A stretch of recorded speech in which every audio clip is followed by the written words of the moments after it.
Welcome back to the channel.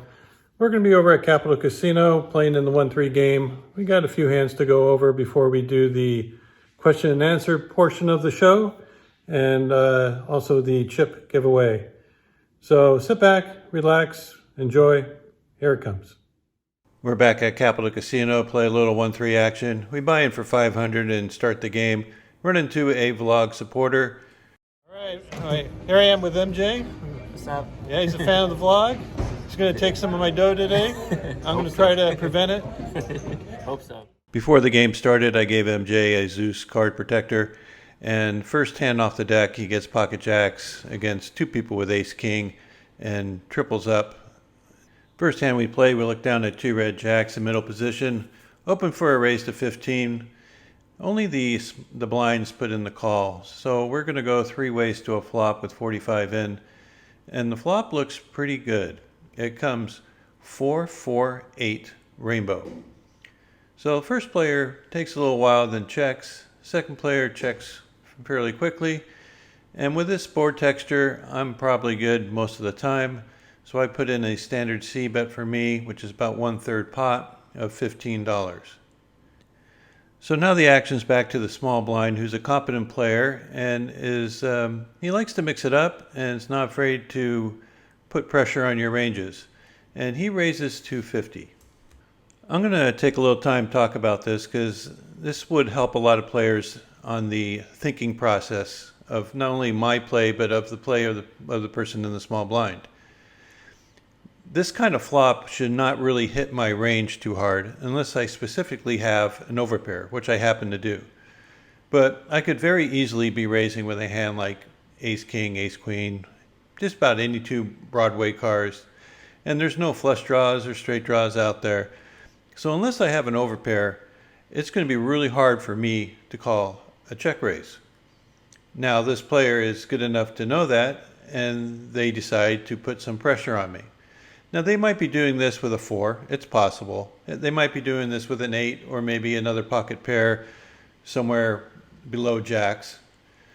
But in this case, I think he's just playing his range versus my range, and he's hoping that my range is weak. Of course, I am aware of his potential playback at this pot and his philosophy on the hand, and I'm going to be calling him down. There's just no way that I'm going to put him on a 4 or a hand that beats mine at this point. So I'll go into call mode and hopefully take down this pot. So I have my plan all in set, and then the big blind goes ahead and re-raises to 100. Now this player, on the other hand, is more of a straightforward player. He's not going to be making this move without a 4. I mean, he just has to have a 4. So I make an easy lay down. The person in the small blind makes the easy lay down, and then the person in the big blind kind of flashes that he had the 4 diamonds, and we move on. Here's another interesting hand. I was in the big blind with 2 6s, and it gets raised by the player from the previous hand who was in the small blind. He's in the cutoff now, and we end up getting a couple callers. And the flop comes 10-10-4 with 2 diamonds. Now this should definitely hit my range more than it should hit his, and I decided to check it over, and he puts in a bet for $16. He could be doing this with his entire range, and I'm just going to put in the flat call. His most likely hands are, pocket pairs, flush draw, something of that nature. So when the 5 of spades comes, it doesn't hit any of his overcards, it doesn't make any flush draws. I decided to lead out into him for $30 to deny equity from those hands that might be drawing. He did put in a quick call, which has me quite nervous. The river card comes as a 10 of spades, so I made a full house. I'm afraid he might have a bigger pair than I do, but I'm going to lead into him with a little blocker bet for $45. He might call me down light with a hand like ace king, thinking ace king of diamonds, thinking that I missed a flush draw. If he has a bigger pair, he's probably going to raise and I can, dump the hand. So he thinks for quite some time and finally puts in the call. I show him I made a full house with the 6s. He mucks his hand, not too happy, and he later told me that he had pocket 4s. All right, this hand is against the same player again. I'm in the big blind. He's in the cutoff. He raises. I defend with queen jack offsuit. Flop comes ace queen queen. I check to him. I figure he's going to bet his entire range, which he does. He bets 15, and I put in the easy call. The turn card comes as a complete blank, a 7 of hearts. At this point, I should really bet into him, but I don't. I check, and he checks it back. Give him a free draw for the river, and it comes a king of spades. I decided to go for a little value just in case he was checking back an ace, and now his kicker will play. He only has to worry about me having a queen, and he puts in the raise. And at this point, I should just muck the hand because he has to have me beat. And but I flipped in the call, and he does show jack 10 offsuit. So my mistake of not either check raising the flop or what I feel is correct, betting the turn, really cost me. I'm supposed to lead into him on the turn just like I did on the previous hand with the pocket sixes, and I didn't. And this is what happens when you make mistakes. They win the pot. A few hands later, I'm on the button with 7-4 spades. There were 3 limpers. I felt they were weak, so I decided to raise to 20, hoping to take down and steal some blinds. And the under the gun player puts in the old limp re-raise, but he puts in a min raise, and it's just 20 more for me to call. So it's an easy call for me. The under the gun player has a very tight range, queens, kings, aces, and with a $300 stack, if I flop something with this 7-4 suited, I'm sure I'm going to get the rest of his chips. So the call is, I think, mandatory. And if I flop one pair or a dangerous flop, I'll just let it go, and we'll see what will happen. But I really feel that if you're going to do the old limp re-raise routine, you can't do it for a min bet. You're basically playing your cards face up. So we head to a flop, and we see ace 10 8 with 2 hearts, 1 spade. So I have a backdoor flush draw, a backdoor straight draw. But the most important thing is he checks it. We're going to assume our pre-flop assessment was correct, that he has queens, kings, or aces. There are 6 combinations of queens, 6 combinations of kings, and 3 combinations of aces remaining once that ace shows up on the board. So 12 out of the 15 possibilities that he is scared out of his pants, and the 3 out of 15 that he's just setting a trap for us. Even if he had a set of aces, I'm not sure whether he would check this back with that texture of the flop. So we're going to go with the assumption that he has queens or kings and put the pressure on. I bet out 20. I know this is not enough to get him to fold on this card, but I'm trying to build a little bit of a pot so I can steal it later. So he puts in the call, and we see a turn card of a jack of diamonds. Now, if I was wrong and he had pocket jacks, he's got me real good here. But I still feel my read was correct to begin with, and I still keep him on queens or kings. I bet out 65. Now this might be a little too small for queens. It'll definitely the right size for kings. Because now he picks up, if he had queens, he picks up the 9, the king, and of course maybe even a queen for an out. So he starts to think, and he starts talking about it and saying, oh, I got a lot of outs. And I asked him how many outs he had, and he started counting them. And he got up to 3, and then another player chirped in that, well, that doesn't sound like a lot. And everyone got a good chuckle. And he goes in the tank and asks if I'll show him. And first I said, you have to call and I'll show. And then later on I said, yeah, I'll show you. Now, for some reason, the video cut off at this point, and I didn't get to see or didn't get to film his hand, but he ends up folding pocket queens face up. And as promised, I did show him my hand, and he wasn't too happy about it. Nobody likes to find out they got bluffed, but we've been friends for a while, so he took it well, and we kind of joked about it later on, and I gave him a little pointer about raising bigger pre-flop.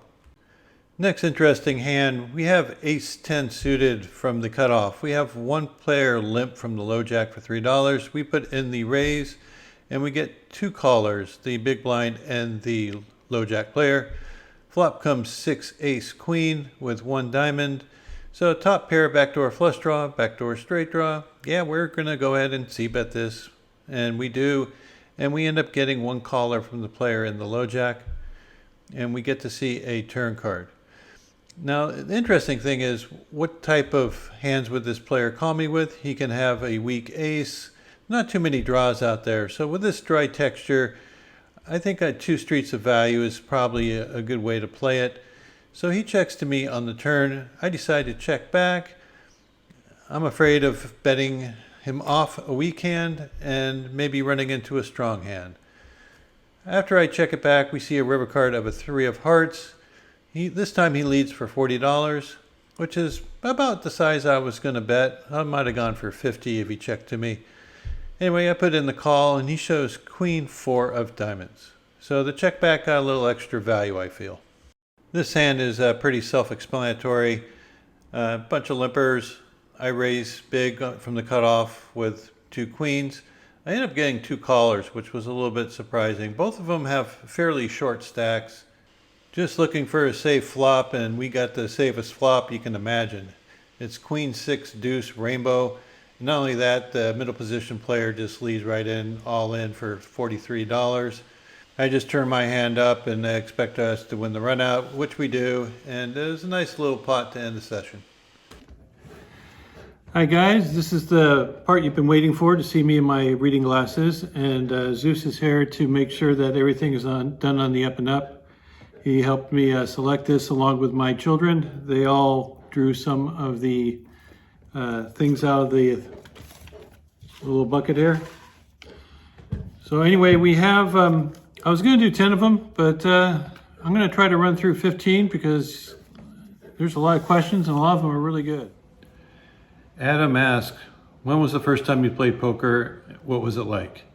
Well, the first time I played poker in a casino was in Las Vegas when I just turned 21. I went there to play blackjack and make my fortune because I had a very good memory and I could count cards like it was very easy for me to keep track of everything. And after about 2 days in Vegas counting cards, realizing that I couldn't overcome the edge of the house, I looked around the casino, saw a poker room, and thought, well, I got a better memory than those guys. I'm probably smarter than most of them, so why don't I go play against them? So I sat down in a limit hold'em game. I think it was a 3-6 game, and bought him for $200. Very first hand, pick up a pair of aces. They stood up. Second hand, I get 2 kings, and they stood up.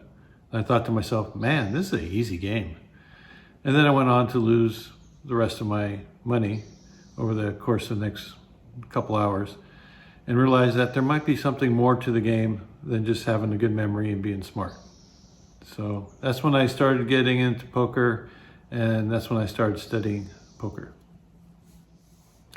All right, Ben is asking about playing in a 1-2 game and how to adjust his play from what he sees on the channels that he watches. Well, first of all, I'll say that most 1-2 players don't play aggressively enough. But the big thing to adjust from what you see on the vlogger's channel are they usually only show you the really interesting hands. So either the hands they lose a big pot, win a big pot, or make a good bluff, or make a good laydown. They don't show all those in-between hands, and those in-between hands are the ones that make you a winning player, more than the coolers and the other things. So you just have to realize that what you're seeing is the highlights of a session of poker and not the bread and butter of the session. All right, NE asked, did you ever play basketball? What position? And that he loves the vlog. Yeah, I did play some basketball in college. I spent 2 years at a junior college down in Southern California, and then I was recruited to go to Chico State and play there. Position-wise, I was either a small forward or a power forward most of the time. Usually I guarded the opposition's better player, I wasn't a great athlete. I was a decent shooter, but I played smart and I played hard. So, plus I'm tall, so that helps out. All right, Gary asks, what do you do in real life for a job? Well, this is kind of a long story, but I'll take some time to explain it. I've been in the casino industry for over 30 years. The majority of that time, probably 25 years, I've been working as a proposition player or a prop. For those who don't know what that means, is that I work at a casino, they pay me an hourly rate to be there, and I play with my own money, but I go to the games they want me to go in. So if they're spreading a new game and they don't have enough players, they'll put me in there and I'll play. Or if a game starts to break down, I'll jump in and keep it going for as long as possible. So it's like getting paid to play poker. There are some benefits and there are some drawbacks. The benefit is you get a steady paycheck, you get health insurance, all those things that you would want to have as you get older and have a family. Drawbacks are you don't get to choose the games you play in. If you're in a really good game, they might ask you to get up and give your seat to someone else. And if you're in a really bad game, sometimes you're just stuck there all day long. Also, it kind of ruined my game in a way. When I first started off, I did limit poker, and I consider myself a very good limit poker at the time. And I was doing quite well, and I rose up through the ranks and was playing basically 40-80 limit every day for years. When no limit came into effect, the game is totally different, total different skill set needed to play that game. And when I started playing, I didn't know what the hell I was doing. And when someone says, "Hey, we got a 5-10 no limit game, you want to play?" And I go, "Well, yeah, 5-10, those were small blinds. I'm used to playing for, with 20-40 blinds or 40-80 blinds, whatever it might be." I soon realized that I was way out of my league and I was getting torched. So in order to survive, I became a nit, basically. I was very conservative, only played the best hands, and I was able to grind out a win over a course of the year.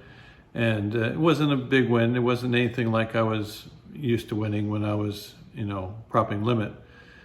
But it was a win. And with the paycheck and the benefits, I was happy. And when COVID came around, I realized that if I was going to be playing on my own, that I had to change my game. I couldn't be a nit. You can't survive being a nit. You might win a little bit here and a little bit there. It could supplement another income, but it's not going to keep you afloat. So I decided to study up and change my game and to try to new modern style of play. And it's really helped me be a better player. And I realized that I was falling way behind the times, and I think the change was necessary. And I'm happy I did it, and you guys are watching how I'm doing. I still have some tendencies that I need to get rid of, and I can definitely be more aggressive when I play in certain spots. But yeah, that's what I did for the last 25 years. The last 5 or 6 years, I've also been a tournament director. I worked at Capital Casino as a tournament director and as a poker prop. And when the pandemic hit, obviously they didn't need either one of those positions, and so I've been furloughed. Recently, the casinos are opening back up, and so I'm going to be probably returning to Capital Casino as a tournament director and as some sort of poker host, because they really do enjoy the benefits of me vlogging and giving them free advertisement. So, yep, that's what I do. Okay. All right, Mr. Enzo asked about being a rec player and wondering what size bankroll he needs to play higher stakes. First thing I'll say is to play higher stakes, you should be beating the games you are currently in, whatever stake it might be. If you're a losing player or not a winning player in any of your current level, you shouldn't be moving up. Now for bankroll size, I usually go by, I want at least 20 buy-ins at the level I'm playing. So if you're playing a 1-3 game with a $300 max buy-in, then you need $6,000. Capital has a $500 max buy-in, so I'd say you need $10,000. If you're playing a 2-5 game, like a minimum, you need 20 buy-ins at the, if you buy in for 500, which I don't really recommend. You should probably play a little deeper once you start to play the game properly. So to play it every day, 2-5, I would say $20,000 bankroll. And for 5-10, I would say you need at least 40, maybe more, because the volatility is a lot higher at those limits. Players are tougher and they play a lot more aggressive. Anyway, yeah, so at least 20 buy-ins for the limit you're playing. All right, Jack asks how long I've been playing poker and how's the game changed over the years in my eyes. Well, as I said, I started playing when I was in college, and I was the new kid on the block. I was able to actually buy a book, Super Systems. It was like the only one available at the time. And when I did, I was one of the better players because I did a little studying. Nowadays, there's so much out there. There's a ton of books, training sites, YouTube videos to watch. The players today are so much more intelligent and knowledgeable than they were 30 years ago when I started playing. So the game has definitely gotten tougher. I would say 20 years ago, the limit games in California were so juicy. It was unbelievable. People were just throwing money away. Now the games are so much harder. You really have to study up and work at it to be a solid winning player. And if you don't, you're just gonna slowly lose ground and people are gonna pass you by. All right, John asks, what 3 vloggers did you learn the most from? He says he learned a lot from Brian of Detroit Poker. This is a tough question because there are so many talented, good vloggers out there. And me personally, coming from the place that I was too nitty of a player, I chose to concentrate on watching more aggressive, modern style of poker players play. Johnny Vibes was a big influence. Of course, Brad Owens, I watched all his stuff ever since from the beginning because he was a Bay Area guy, and I liked his style of play was something that I would feel comfortable with. Mariano, well, he's a fantastic player. So is Andrew Locke, and then Lex over at Lexo Poker. He's very, very good, and I really enjoy watching all their stuff, and I try to learn as much as I can from them. And someday I hope to be able to be mentioned among them. So anyway, yeah, but I'm probably leaving someone out. I know I am. So please forgive me if I didn't state your name. Thanks. All right, Jose asked, why am I a Warriors fan if I live in Sacramento? Well, originally from the Bay Area, and I've been basically a Warriors fan since I was able to walk. So I've been back in the Warriors, at least since 1974. I remember going to a game when I was a kid then, and watching Rick Barry play, who was my favorite player at the time. And so when I moved out to Sacramento about 11 years ago, I still have my heart back in the Bay Area with the Warriors. So I have nothing against the Kings. I enjoy going to their games, especially when the Warriors are in town. But you spend 45 years rooting for one team, I tend to stick with them. All right, Gary asked that he seen me make some good reads, and he thinks it was probably much tougher with the mask and dividers. And how was that to deal with? Well, basically, yeah, it is a lot tougher to read people when they're wearing a mask, and you get reflection off the plexiglass, and you can't really see your opponent or hear them or anything like that.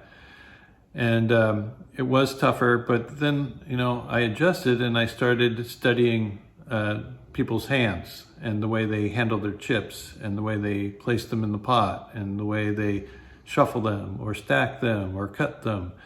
And I was able to pick up on some things that I really didn't concentrate on before because I relied on my old faithful tells, and I couldn't use all those. So what it actually did was probably make me a little bit better at picking up on certain tells, and because I'm looking at different stuff now. They don't always work. I mean, sometimes I get a read on someone and I make a stupid play because I go with my read and I was completely wrong. So, but all in all, I think that live reads is very underrated in today's poker. I think everyone is so GTO oriented that they don't really study live reads. And I think if someone was to study it, they would pick up on things that they never realized before, and it's staring them right in the face. All right, Shrek wants to know, what country would you like to play in if you're able to? That's interesting because I don't really get to travel that much anymore. Being a family guy, I spend most of the time with the family close to home. So I get out now and then for a couple day trips or a weekend getaway. I did travel to Europe and I played in a tournament in London. I think I set the record for traveling the furthest to play and lasting the shortest amount of time.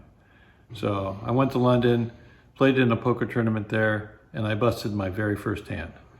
But I get to enjoy the rest of the vacation, and I had a good time. So I think I'll probably like to make a return visit to London and get some revenge someday. All right, Vito wants to know, is this a game of skill, sport, or just gambling? Well, the way I play it, I like to think of it as skill. The way I've seen others people play it, it's definitely pure gambling. But I think it's a combination of the two. I don't know about the sports aspect of it. For me personally, I always thought sports was more athletic than mental. I mean, I can't really call chess a sport, and I played a lot of chess, and I was a fairly strong player, but I wouldn't consider chess a sport because it's a mental game. Now, golf is a mental game, but you have to do physical activities. So yeah, that's a sport. So I'll say it's a game of skill for most, and it's gambling for others. All right. Corey asked if what's the highest stakes I've played or plan on getting into? Well, for Limit Hold'em, I played 40-80 all the time for years and years. And when the game was good, I would jump up and play in the 100-200 limit game. And I did fairly well playing those games. For No Limit, the biggest game I played was a 5-10 game with basically everybody straddling. So it was playing 5-10-20 all night long. And at the time, I didn't know what the hell I was doing. And I was definitely the sucker in the game because, I'm used to making value bets with one pair type of hands and then getting shoved on by people, and I had no idea what they had. So I was definitely the fish in the game when I was playing at that limit. I realized that I needed to adjust and learn the game. And so yeah, I'll play 5-10 if I get my bankroll up there, but I'm happy just to play 1-3 and 2-5. It's a social game for me, and I can make a little money in it. Michael asked, playing in the 1-2 game, that he's not aggressive enough, and is there anything to help him overcome his conservative play? Well, I was in the same boat as you, Michael. I had to learn how to be aggressive. there are a lot of good books out there. There's some excellent training sites. The obvious one is pokercoaching.com with Jonathan Little. He has a lot there to teach you how to play a more aggressive style. A book, I would say Ed Miller's book, The Course, is very good. His theory on play is one that I'm trying to adopt. Brad Owens also liked that book. I saw him put out a review of it a couple months ago. And I know how hard it is for you to raise a hand, how scary it might be for you to extend yourself to do that. But if you really think about it, if it makes you nervous when you raise, just think how your opponents feel when you raise them. Anyway, keep that in mind next time you play. All right, Nick from Yuma, he wants to know what's my preferred fanny pack, backpack, or cross body bag as a accessory for a poker player. Well, Nick, I am really old-fashioned. I don't use any of those things. I actually just use a money clip and keep my money in my pocket. Zeus, on the other hand, he is a backpack kind of dog, so I would say definitely a backpack for Zeus. All right, so if your question was read and I answered it, you are entitled to one of these bad boys. And the best way to do this is to actually, you have to give me your name and address, and I can send it to you.